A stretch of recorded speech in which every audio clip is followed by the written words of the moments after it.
I've heard people talk about this of like, and actually Max, when he introed you, said this, like Bruno will will things into existence. And I've seen that while you're here. And I think it's been something that a lot of people here can learn from. And I think Bear's really good at it too. And I think if you're going to be at a high level, you have to be able to do this where you have a vision.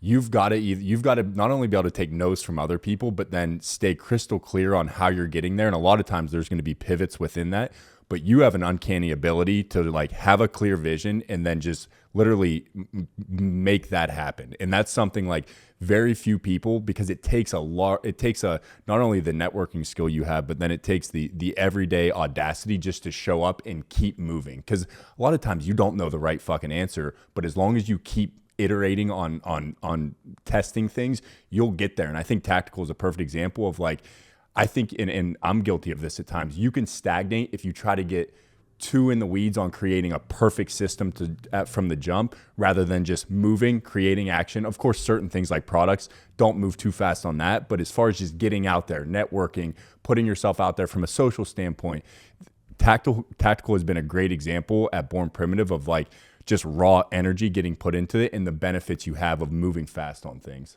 Yeah, well, and you're not intimidated by thinking too big, right? Like I'll provide a good example is like the last 2 tactical content shoots we've done, right? You get in the seat, you have no idea what you're doing, and you come to me and you're like, hey, I want to do a big content production, and here's what I want to do. We're gonna have a couple helicopters. We're gonna get a bunch of dudes out to Arizona. We're gonna have miniguns. We're gonna have 3-barrel 50 cals. We're gonna have obviously rifles, pistols, the whole thing. We're gonna get 3 cars. We're gonna buy them. We're gonna blow them up with tannerite, and we're gonna do this scene and this and that. And I'm like, what? Like that's what I mean. But we did it, and in true kind of, I think this is kind of weaved into how we've done it because of your background in special operations. Is it became a team effort. So you're hitting up all these brands. Military brands that are also kind of like-minded, and all of a sudden they're helping us bring this to life to offset a bunch of our costs. And now we're doing a production that honestly, a big film company would have been $1 million plus easily. I mean, what did we shoot? 200,000 rounds of ammo. I mean, that alone. What are the mini gun rounds? Like $1.75 a round. $1.75 a round. What's the 50 cal rounds? Those are those are about $4. Okay, so $4 a round. We had a 3-barrel 50. And Bruno and I did dual miniguns, and what that 30-second burst we did together, that was probably like 20 grand right there in ammo. I mean, maybe more. Yeah. But so we did this shoot, and we created this anthem video, and it was live bullets, real body armor. I remember when the crew showed up. I don't think you were there, but the camera guys that they kind of like contracted out that were local to like LA that we flew in. They see us jamming mags with like real bullets, and these guys have shot productions for Netflix and a bunch of other like big movies, and so they're used to being around the helicopters and the guns, but they're used to blanks, and we're jamming real rounds into our rifle mags to get ready for like the this little IAD run we're gonna do out in the desert. And I remember the first guy was like, "Hey, like are you guys those are real bullets?" And like I think it was me and Kyle kind of looked at him like, well, hell yeah, they are. What else would we use? You know what I mean? And the guy's like, you guys aren't using blanks. And we're like, no, man, just stay behind us. We're good. It needs to be real. And we're shooting the car with tannerite. We got to blow it up. So we need, but we didn't, that didn't even cross our mind. And that, what I'm getting at is the authenticity of how that was executed. So then when our people and then law enforcement, they see the video, hey, it's real guys that did the job, not paid actors in Hollywood. And they're using the gear they would use and actual tactics, although we're not giving anything away. But that you didn't know any better. That was just like, of course, that's what we're going to do. That's what we're going to do. And then the sequel to that, we have guys jumping bundles out of a ramp exit aircraft and additional helicopters. We did a vehicle interdiction scene, with helos and a SUV. Bruno came out of the hatch with a minigun out of a blacked out SUV. So, it's you immediately didn't have a ceiling. And as we know, now the big brands in their boardrooms are talking, hey, where the hell do these guys come from? And you know what I mean? It's a disruptor. So, props to you for even having the kind of the vision, or maybe you were just too naive to realize that was a big vision. But you executed it. And I think this goes back to being a special operator. One of the things that makes you a success overseas is building relationships. And working amongst the other tier units and working with the support units and even working in the conventional battle space that's owned by somebody other than you.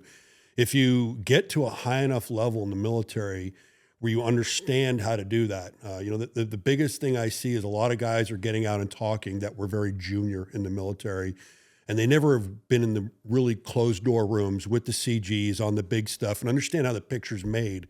I did that for years. And to me, I just took that model and moved it to the private sector. Now, here's where the game changer is. There's so many people in the private sector that used to be in this military segment with us that I initially reach out to those guys, the Dylan Arrows, the Complete Parachute Solutions, the guys like that we're super tight with. All of them have a very deep, tier SOCOM background.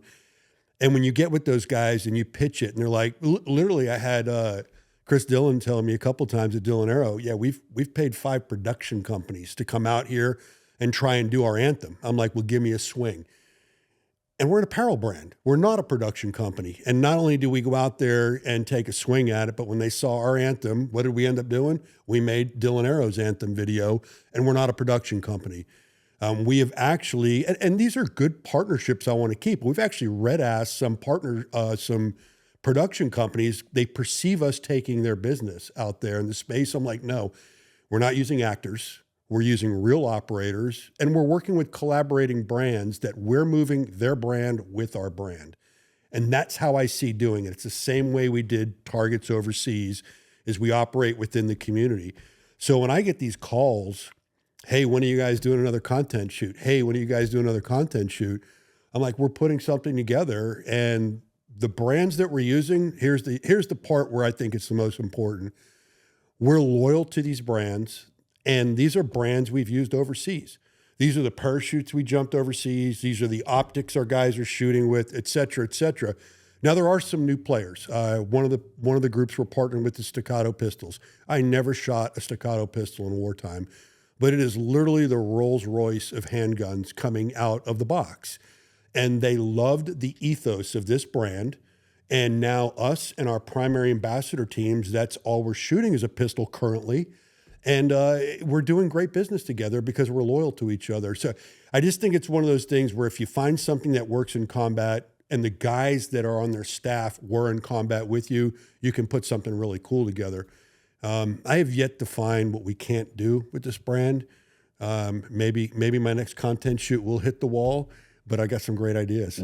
So are we doing, I'm hearing rumors we're going to do a maritime shoot or an urban shoot. We're going to do both. You got any information for me? We're going to do a maritime and an urban shoot. I heard about a yacht party as a that's the final target. That's the final target. You got to yeah. close it out big.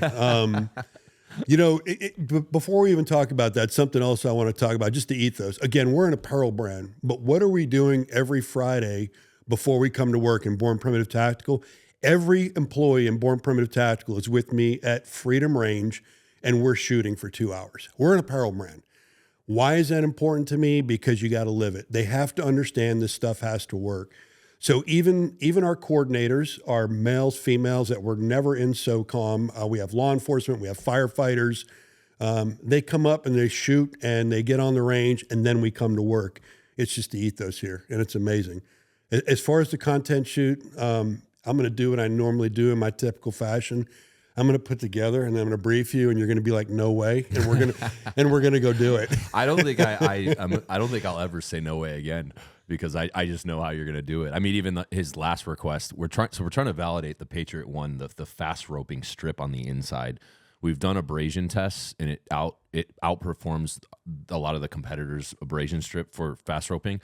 But we're like, there's no way we're going to run this shoe, order thousands of units if it hasn't been actually tested.